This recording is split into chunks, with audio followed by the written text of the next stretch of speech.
Good evening. And once again, the shir is sponsored in memory of Chana Devora Bas Avraham. And if you're interested in sponsoring a shir, please contact me. The last thing we had said in the last shir was Rabbi Yochanan quoting Rabbi Eliezer and saying that the only thing Hashem has in this world is Yiras Shemayim, is the fear of heaven. And one of the proofs it brought down was a pasuk in Eov, where it says, Hein yiras Hashem hi chachma, that having awe for God is wisdom. And introduced that with the word hein, which usually we translate like behold or something like that. And the Gemara says that in Greek, the word for one is hein.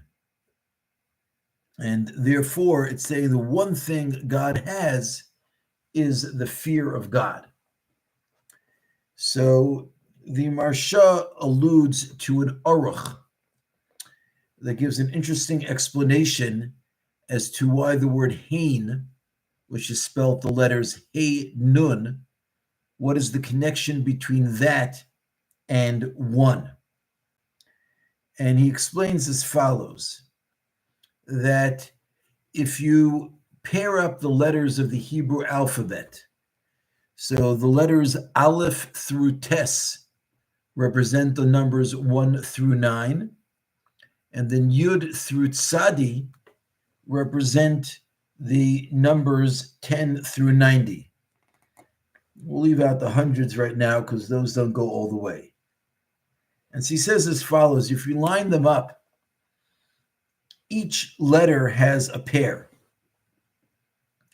In the tens, Aleph lines up with Tes, Beis lines up with Ches, Gimel lines up with Zayin, and Daled lines up with Vav, leaving the letter Hey all by itself. It doesn't have a pair. The same thing is true in the tens.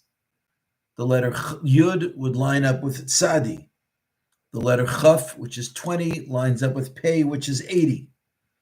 Lamed lines up with Ayin, and Mem lines up with Samech, but the letter Nun stands by itself alone as one.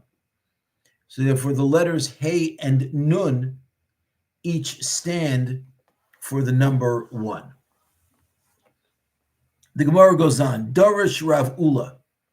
Rav Ula expounded. Ma'idich Siv, what does the pasuk mean in Koheles? Al tirsha harbe. Do not be overmuch wicked. Harbe hudelo lirsha hama'at lirsha? Is the pasuk telling you that you shouldn't be very wicked?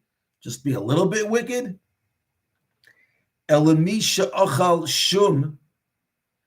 If somebody ate garlic, virecho nodef, and the smell of the garlic is wafting all over the place, yachzor v'yochal shum acher, should he go eat more garlic? V'yehi recho nodef, and his breath is going to waft even more? So Rashi explains that's the answer. When the pasuk says, don't do a lot of wickedness, it's trying to tell you that even if you did something wrong, that's not a reason to do more wrong things. If you're going ahead and you ate garlic and nobody wants to come near you, eating more garlic isn't going to accomplish anything. If anything, it's going to keep people even further away. In the same way, if you did something wrong, and so to speak, you're keeping Hashem far away from you, you certainly don't want to engage in more behaviors that could create greater distance between yourself and Hashem. The Maharitz Chios explains that the real point of the Gemara is he brings down an Ibn Ezra on Tehillim in order to explain this Gemara.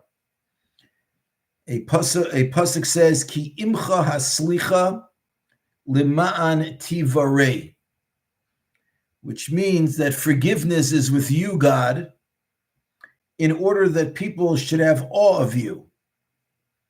And the Ibn Ezra there explains that it's only because of the fact that God forgives that people are in awe of him and don't sin. Because if God did not offer forgiveness for sins, then the minute a person would do one sin, a person would say, okay, well, it's too late now, and I might as well just continue sinning because God's angry with me and there's no coming back for it. And people will lose all sense of God-fearing or fear of sin because they'll say it's jigs up. I blew it already. It's like the Gemara tells us in Chagiga about Elisha ben Avuya, who was a great sage, but he left the path of Torah, and he felt, and it's all Gemara over there, we're not going to get into all the details, but he felt that I can't come back from what I've done wrong. But if a person knows that he has the ability to return it to God, to engage in a process of tshuva, of return, and God will forgive him. So in the same way, even if he has sinned one time, he's not going to say, oh, well, too late, I give up. So that's what the Gemara is saying over here, that don't be overly wicked. Just because you were wicked once is not a reason for a person to continue on a detrimental path, because it's always possible for a person to come back and to find God's forgiveness and to develop a relationship with God, no matter what it is that he may have done. The Gemara continues, Darash Rava bar Rav Ula. Rava bar Rav Ula expounded. Ma'idich Siv, what is the meaning of the pasuk in Tehillim? Ki ein chartzuvos lemosam, speaking about the wicked, that there is no suffering in their death. Ubari ulam, and they are as healthy as a huge building. And the Gemara explains the pasuk means as follows. Amar HaKadosh Baruch Hu, Hashem said, Lo dayan lirishayim, it's not enough for the wicked. She'enan charedin v'atzevin miyom hamisa, that they aren't afraid and depressed about the day of death. Elisha libam bari lahem ku'ulam, but their hearts are as strong as them as a big building, meaning they're just continuing to go in their path, no matter what they know is facing them in the future. V'hainu da'amar Rabba, that's what Rabba said. Ma'idich Siv, what's the meaning of a different pasuk in Tehillim? Zed darkam kesel lomo, this is the way for the fool for themselves. Yodin rishayim, the wicked know, shedarkam lemisa, that they're on a path to death. V'yesh lahem chelev al kislam, and they've got a lot of fat on their loins. Shema Tomar, you might say, shechuchahi mehen, they've forgotten about the consequences of their behavior. Tamalomer, that's what the pasuk says, v'achreim b'piem yirtzu sela, that their end to which they're running is right in their mouths. They are very aware of where they're going. The Ben Yehoyada offers the following parable. He says, there was a prince who once traveled to the palace of a different king far away. And when he got there, they prepared a feast in honor of the visiting prince, and they brought a whole band to play. But before the drinking started, they brought a person who was playing dead, and they started treating this actor who was playing dead as if he was actually dead. And they performed a fake burial in front of everybody. And then after they performed the fake burial on this person, then they began the party. The drinking started and the music began.